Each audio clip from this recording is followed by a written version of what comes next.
ஒரு குளிர் காற்று வீசும் மாலை. சிறுமி மீரா காட்டுக்குள் இருக்கும் சுருக்கமான பாதையில் வீட்டுக்கு நடந்தாள்.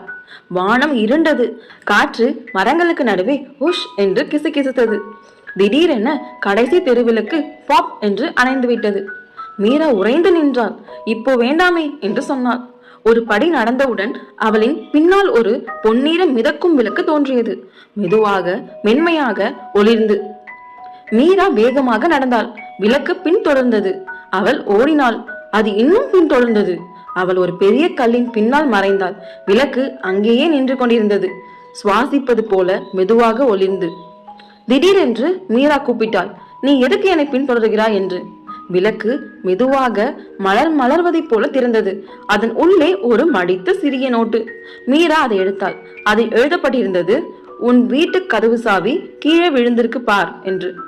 மீரா திரும்பி பார்த்தால் அங்கே அவளின் சாவி தரையில் கிடந்தது.